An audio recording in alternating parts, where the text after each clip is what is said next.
Bienvenidos mis amigos, mis amigas, vamos a estar con la tercera parte del especial de Japón, que lo venimos viendo en Catálogo Espiritual de las Naciones. Vamos a estar con la tercera y espero que la última parte de Japón, ¿verdad? Pero antes de introducir el tema de Japón, contarles que he tenido un sueño muy maluco en esta noche.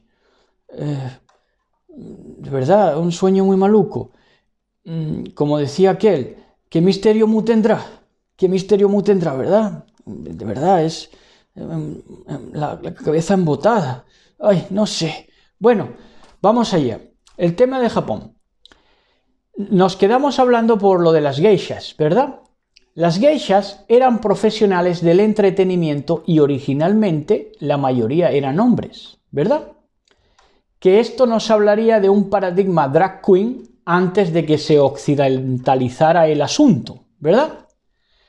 Las geishas usaban sus habilidades en distintas artes japonesas, dícese música, baile o narración, y la mayoría eran hombres. ¿Qué tenemos? Que si eran el antecedente de los drag queens, pues eran presentadores de televisión de su siglo en Japón, del siglo XIX por ahí, en Japón, ¿verdad?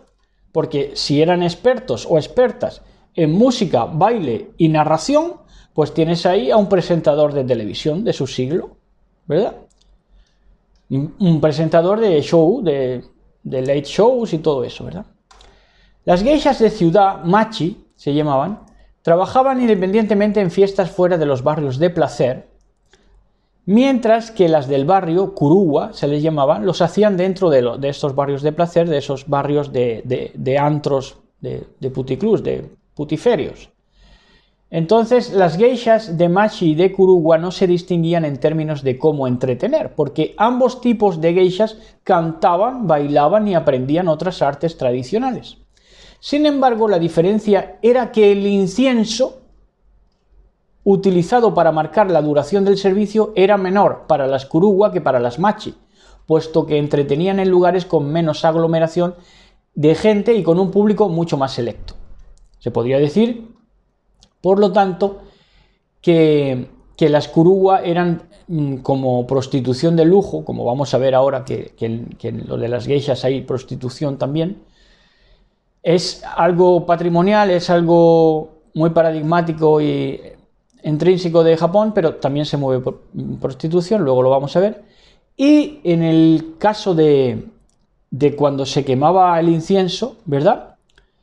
Cuando ya la ceremonia era para marcar la duración del servicio, se medía quemando incienso, ¿verdad? La duración del servicio, igual que cuando se pone un reloj de arena, ¿no? Es simplemente para un desfase horario, una fase horaria que calcular, ¿verdad? Y entonces, pues cuando se acababa de quemar el incienso, pues se acababa la cita, ¿no? Entonces, esto nos habla, el incienso, utilizar el incienso, nos habla indubitablemente de que era un ritual religioso o prostitución sagrada. Y en el caso de la prostitución sagrada, se quema incienso. Oigan, ¿cuántas religiones hay que queman incienso? En el encuentro con los dioses o durante las oraciones o las tefilot o lo que sea, ¿verdad? Pero forma parte el incienso. Es que en Torá no es permitido el perfume del incienso, el perfume de la unción tenía que ser con unos ingredientes determinados, nada de quemar incienso, ¿verdad? Sin embargo, en el ritual religioso, en ese incienso que se quema, tanto en las cofradías de Semana Santa, como en rituales religiosos judaicos o de la religión que sea, de la índole que sea, pero nos habla igualmente de una prostitución sagrada, un ritual religioso, que no es conforme a Torá, porque si fuera conforme a Torá, tenía que ser con unos ingredientes determinados, ¿verdad? Y sin mezcla. Esa es la clave. Sin mezcla en el incienso. Bueno, y entonces tradicionalmente las geishas comenzaban su entrenamiento a una corta edad. Algunas jóvenes eran vendidas a las casas de geishas en su niñez. ¿Cómo? Sí.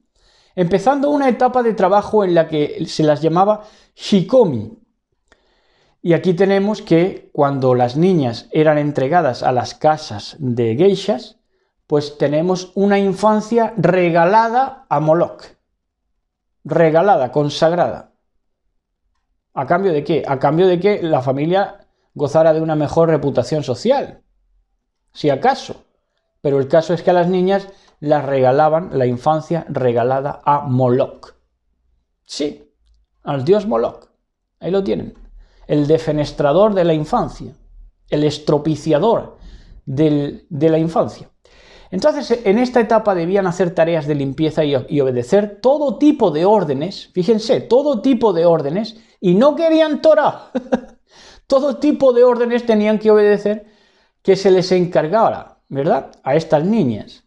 Esto es, teniendo que obedecer todo lo que se les encargaba, hablamos de una infancia sacrificada. Una infancia sacrificada a Moloch. Y a veces dentro de las familias, ¿verdad? Porque dentro de las familias también se les daban órdenes que nada tenían que ver con la sanidad interior de cuerpo y alma, ¿verdad?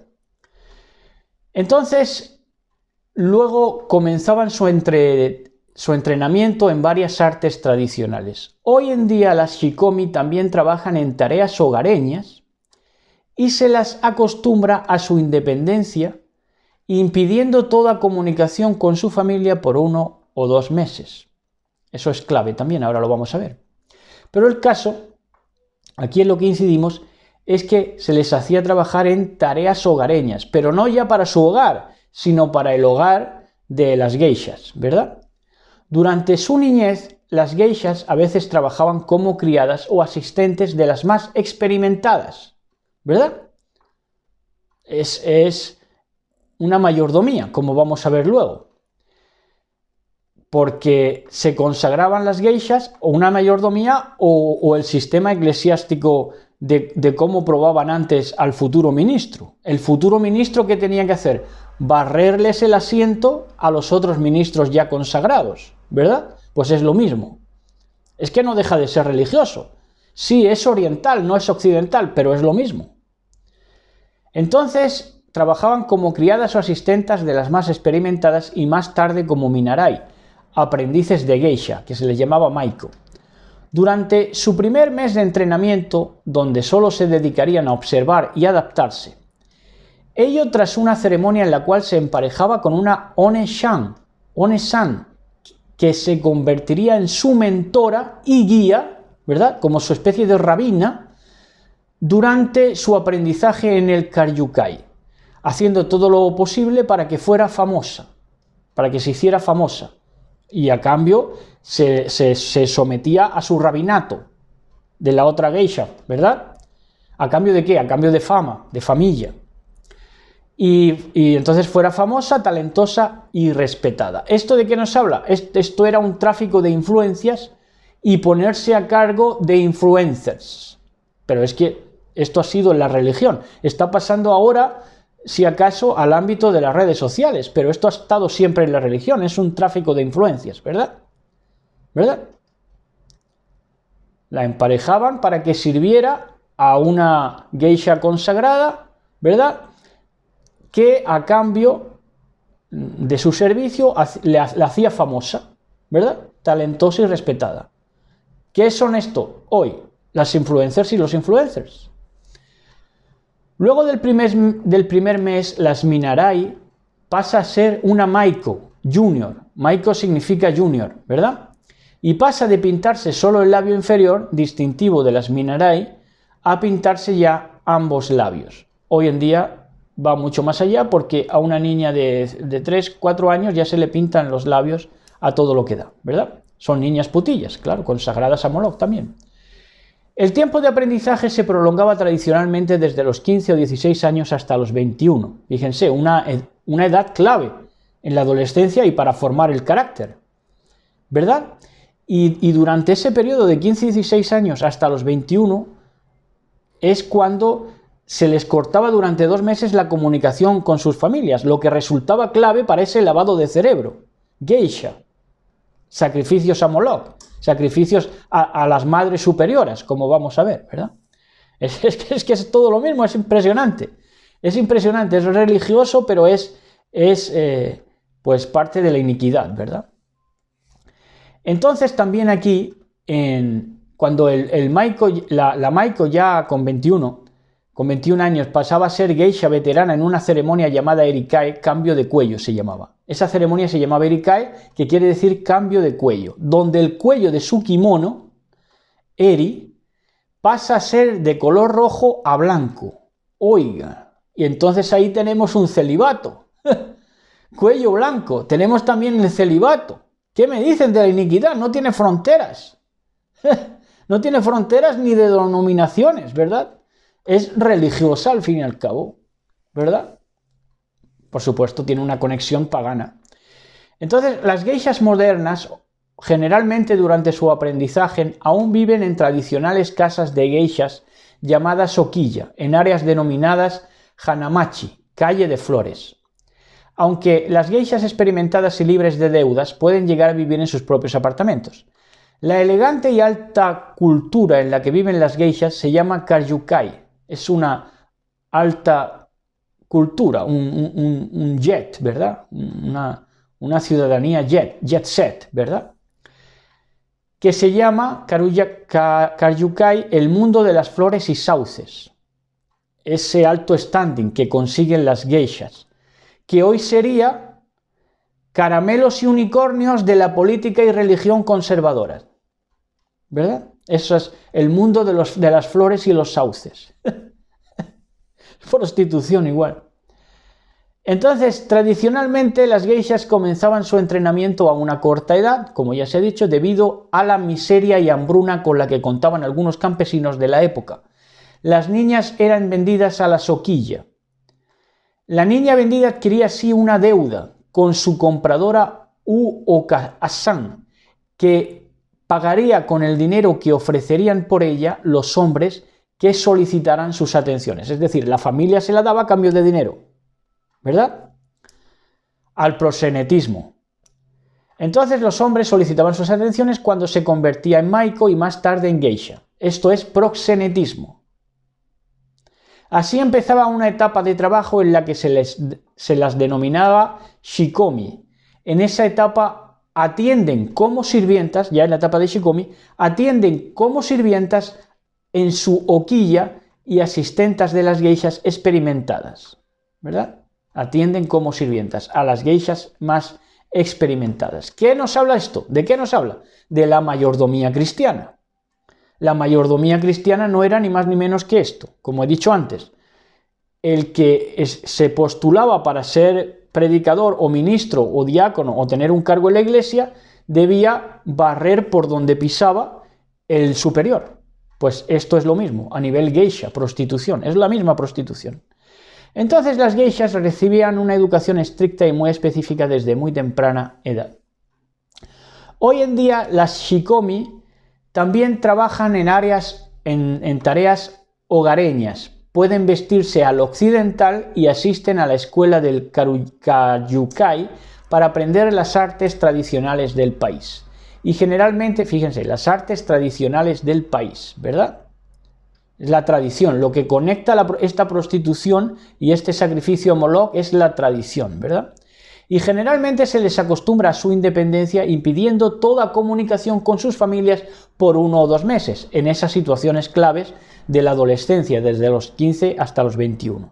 2 meses clave en la adolescencia durante los cuales la familia deja nítido el cerebro el lavado de cerebro a la hija, ¿verdad? Las jóvenes con aspiraciones a geishas comienzan su entrenamiento después de completar los primeros años de secundaria o incluso en secundaria o estudios superiores, empezando su carrera en la edad adulta. La siguiente etapa de educación es cuando la niña, tras aprobar un examen de danza, debuta como minarai. Durante esta etapa la joven debe contar con una hermana mayor One-san, una geisha experimentada, la cual fungía con el papel de mentora y guía durante su aprendizaje en el karyukai, una rabina. El arreglo de hermandad entre la geisha y la aprendiz se hacía por medio de la dueña de la okiya Okasan, madre en japonés. ¿Cómo se les llamaba? Madre. A estas rabinas se les llamaba madre en japonés.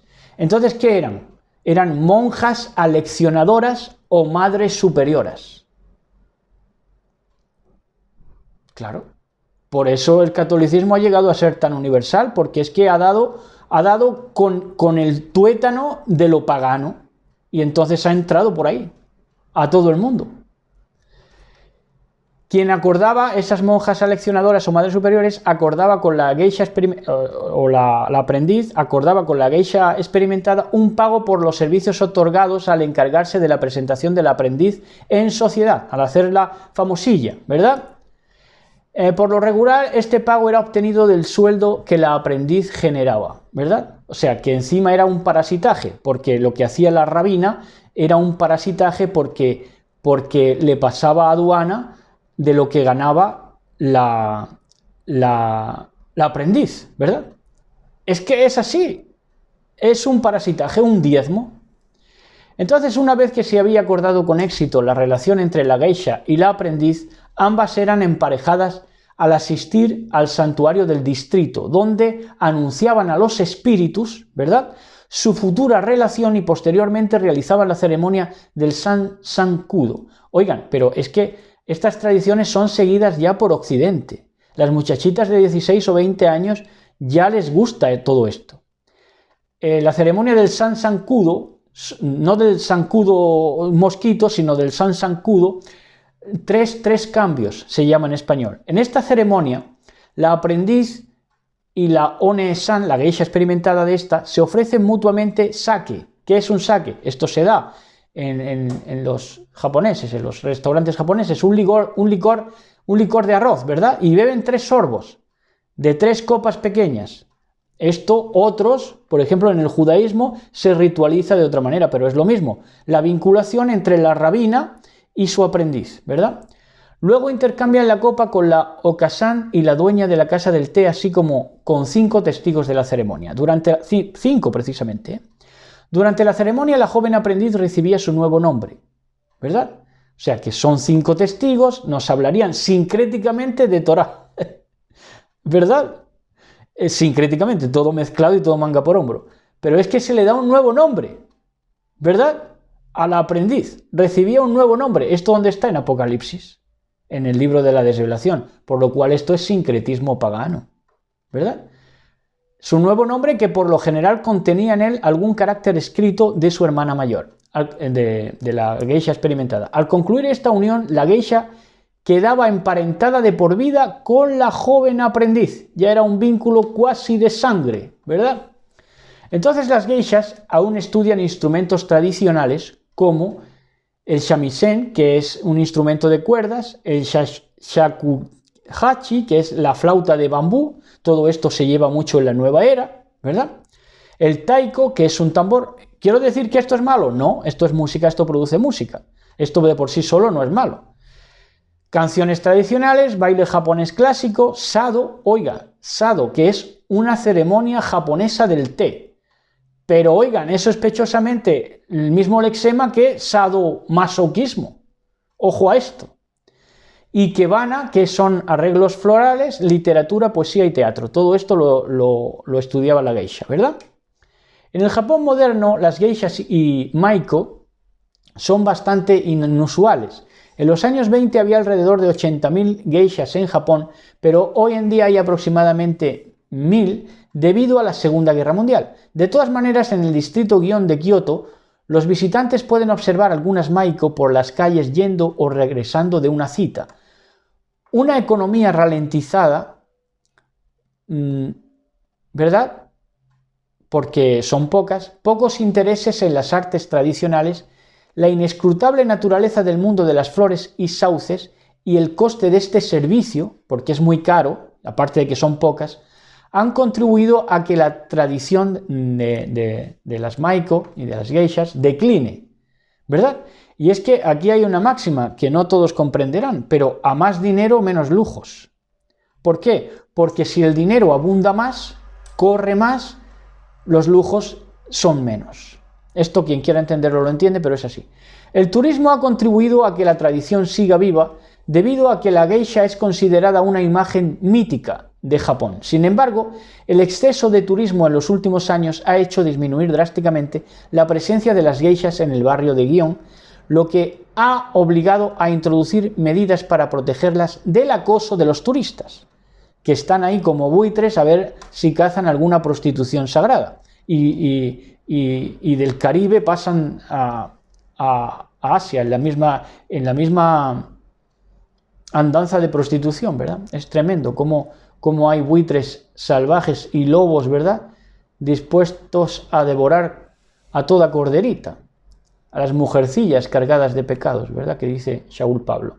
Entonces, las geishas son contratadas para asistir a fiestas y encuentros, tradicionalmente en casas del té, que se llama chaya, o tradicionales restaurantes japoneses ritoei, o ryotei, ¿verdad? Su tiempo es medido según lo que se demora en consumirse un palo de incienso, ya lo hemos explicado, llamado senkodai, o palo de incienso tarifario. La tarifa era cuando se comía, cuando se comía por el fuego el palo de incienso, ¿verdad?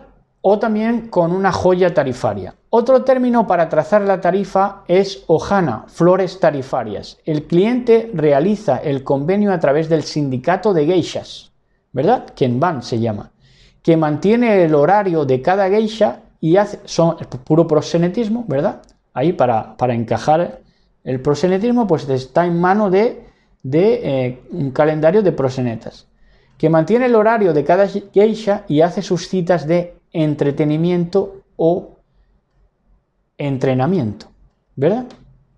Ahora llegamos al punto, las geishas y la prostitución. Aún existe, dice, cierta confusión, esto es lo peor, porque una cosa que no se investiga nunca puede ser declarada ilegal. Aún existe cierta confusión, especialmente fuera de Japón, sobre la naturaleza de la profesión de las geishas. La geisha podía contraer matrimonio, pese a que la gran mayoría prefería retirarse antes de casarse y podían tener hijos fuera del matrimonio. Fíjense. También ahora pueden ir a la universidad y se cree que son totalmente libres de elegir un novio o amante, mientras que es conocido que los compromisos generalmente incluyen coquetear o incluso bromas sugerentes, no obstante codificados en las maneras tradicionales, ¿verdad?, con la tonalidad y todo eso, de la voz. Todavía se mantiene el debate debido a cierto secretismo encubridor que trata como tabú el tema de las actividades sexuales de las geishas y que se ve amparado por el propio hermetismo social japonés para discutir abiertamente temas de esta índole. Algunos afirman que nunca incluyen actividad sexual, que una geisha no es pagada por sexo y que algunas pueden elegir tener una relación que incluya el sexo con algún cliente fuera de su rol como tal. Sin embargo, tales afirmaciones siguen discutidas por otros que sí afirman que es prostitución. Fue tradicional para las geishas tener una dana o amante. Una dana era generalmente un hombre adinerado. ¿Cómo? Sí, un hombre adinerado. Algunas veces casado, que tenía recursos para financiar los costes del entrenamiento tradicional de la geisha y otros gastos considerables.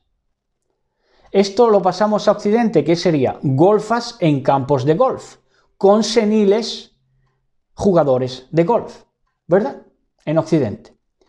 Aunque una geisha y su dana podían estar enamorados, la relación está sujeta a la capacidad del dana, ¿verdad? El dana, ¿qué podría ser? Pues no sé cómo llamarle, el capo, ¿verdad? El capo, para entregar algún aporte financiero. Los valores y convenios ligados a este tipo de relaciones no son bien comprendidas incluso entre los japoneses. Se especula sobre la venta de la virginidad de las geishas y de su cuerpo a un solo cliente, hasta que el dana se cansara y entonces se buscara otro. El capo, ¿verdad?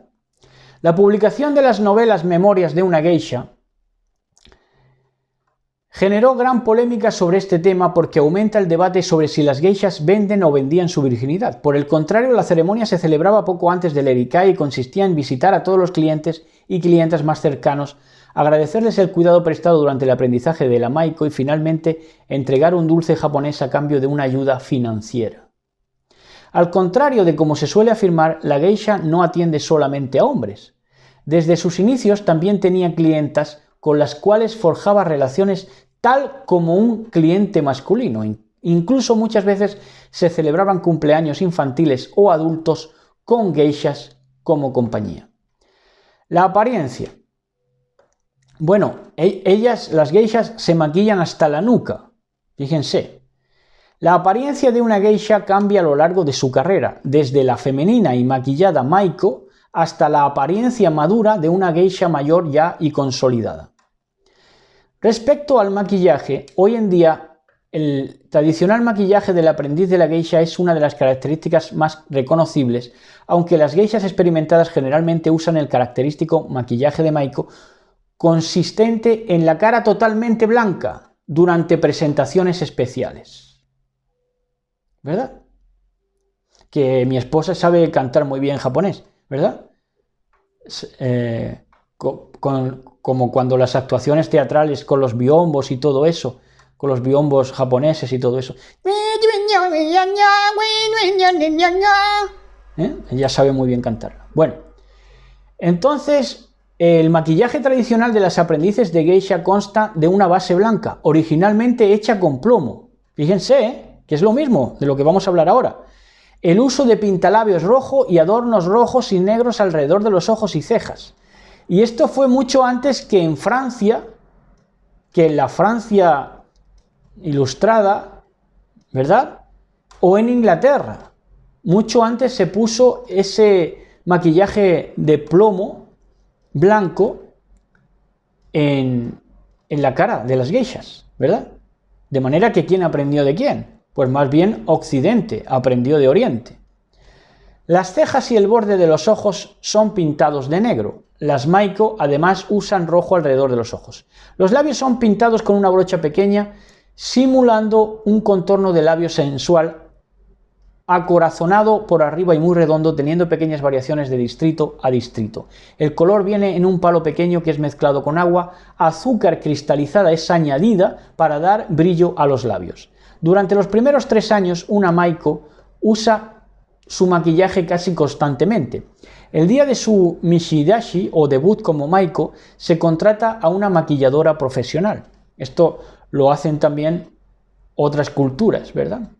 Maquilladoras profesionales que les enseñan a pintarse a aquellas que quieren establecerse socialmente. Esto hay muchas culturas que lo hacen. Antiguamente la maquilla la dueña de la hoquilla y la one-san a la vista de todas las habitantes de las hoquillas. Esto se da en los rituales que nosotros hemos visto, por ejemplo, en los pedimentos gitanos, cuando se pide la mano de una gitana. Durante su iniciación, la Maiko es ayudada por su one-san o la oka-san, la madre de su casa de geishas, ¿verdad? Que es la quien le enseña a maquillarse y la va ahí metiendo en sociedad. Su rabina. Después ella debe aplicarse el maquillaje por su cuenta, ya cuando aprenda. En ocasiones, una Maiko en la fase final de su aprendizaje puede decidir si teñir sus dientes de negro, una tradición conocida en Japón como ohaguro. Esta costumbre era habitual en las mujeres casadas de Japón y anteriormente en la corte imperial, pero hoy en día sobrevive solo en algunos distritos. Se hace en parte porque los dientes no coloreados tienen un aspecto demasiado amarillento en comparación con el pálido maquillaje facial plomizo. Entonces, ennegrecer los dientes permite que estos desaparezcan, entre comillas, en la oscuridad de la boca abierta, una ilusión más pronunciada cuanto mayor sea la distancia, ¿verdad? Entonces la geisha, tras haber trabajado durante 3 años, cambia su maquillaje a un estilo más apagado. La razón es la llegada de su madurez, puesto que el estilo simple la muestra en su belleza natural. Para ocasiones formales, la geisha madura aún utiliza maquillaje blanco. Para las geishas mayores de 30 años, el maquillaje blanco es utilizado solo en bailes especiales que lo requieren. Vale decir que el maquillaje varía levemente por distrito o también por el gusto de la geisha. Entonces, ya para ir acabando, el alma japonesa, que por supuesto está enferma nacionalmente como todas, no porque sea japonesa, como todas las almas nacionales, ¿verdad?, del mundo, está enferma, ¿verdad? Las naciones son bestias delante de Elohim, esto es así. Entonces el alma japonesa, enferma nacional como todas, se excita con el contraste de tamaños. Véase luchadores de sumo grotescos en sus medidas. Esto no, es que es su tradición, sí, pero es una tradición grotesca. El resto del mundo puede ver que un luchador de sumo es algo grotesco. Y sin embargo, convive con otra asociación cultural endogámica de Japón, que es las geishas, o el anime también, donde la tonalidad de voz y pequeñez de tamaños aluden despreciablemente a una malsana pedofilia. ¿Por qué? Porque les excita el contraste de tamaños. Desde lo más grotesco, luchador de sumo, a una femenina resumida, tonalizada, casi inemitible en su voz y pequeñez en sus tamaños, como se dan en las geishas o en el anime. Esto despreciablemente alude a una malsana pedofilia abundante en Japón y en toda su producción, ¿verdad? En toda su producción de cómics, de anime y de todo lo que se mueve allí, incluso de aplicaciones también, que eso es otra de lo que podríamos hablar, de aplicaciones suicidas, ¿verdad? Que se han dado a través de la tecnología y de la mítica japonesa, ¿verdad? ¿Cómo se llamaba ese? El Momo, ¿verdad? Momo y muchos otros, ¿verdad?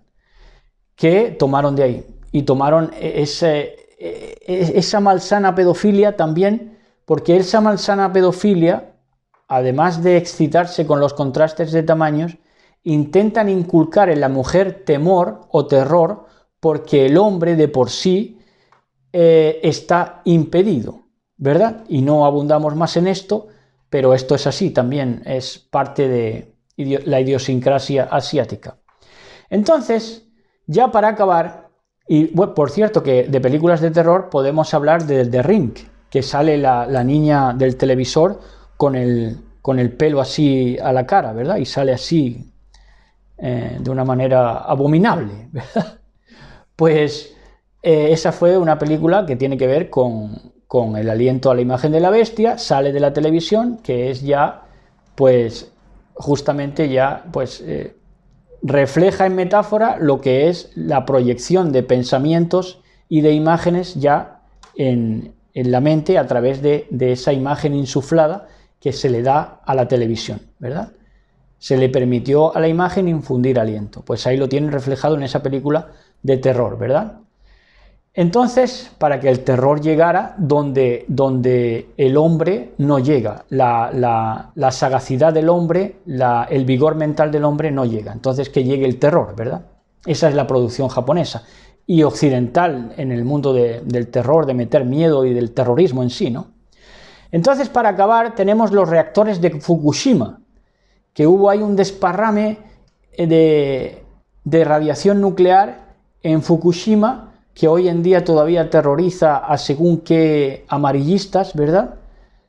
Pero lo que es a Japón no les sorprende. ¿Por qué? Porque a Japón se les adiestró para una mitología donde Godzilla, sí, es resultado, Godzilla y muchos otros que salen en la tradición de los cómics de Japón, Godzilla es el resultado de la radiación nuclear. Entonces no les sorprende en absoluto que haya allí escapes nucleares, es el pan de cada día. Pero cuando trasciende la noticia a Occidente, pues Occidente ya amarillea el asunto, ¿verdad?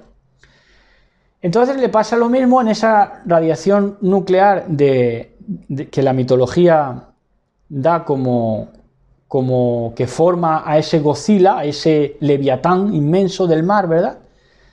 Pues le sucede igual que el pez de 3 ojos de la central nuclear de Homer Simpson, en Springfield, ¿verdad? Cuando salen al principio de la serie, ¿verdad? En la musiquita de inicio de los capítulos, salía el pez de 3 ojos, se le caía una radiación nuclear, se le metía por ahí y ya contaminaba, se le metía en la rendija de la cañería y entonces ya se formaban allí peces de 3 ojos, ¿verdad? Y eso pasaba porque Homer Simpson era muy descuidado y deja ahí un lingote de radiación nuclear por ahí metida, ¿verdad? Entonces se forman peces de 3 ojos que se unirían a Godzilla si hubiera ahí una conexión entre el Pacífico, ¿verdad? Entonces, aún así, ¿verdad? Con toda esta mitología mete miedos, porque mete terror, ya digo, cuando el hombre no llega por su vigor mental, intenta llegar a través del miedo, a través del terror, y por eso tienen a las mujeres amedrentadas como las tienen, ¿verdad? Entonces, aún así tienen proyectados unos Juegos Olímpicos en Tokio, en Japón, ¿verdad? Tienen proyectados. Algunos los dan por hechos, como los argentinos. Los argentinos no cuentan para nada con el ¿cómo se dice? Ni con la providencia, ¿verdad? Ellos lo aseguran, que van a estar en los Juegos Olímpicos, ¿verdad? Y las naciones quieren convencerse de que va a haber unos Juegos Olímpicos de Tokio. Vamos a ver, vamos a esperar a ver.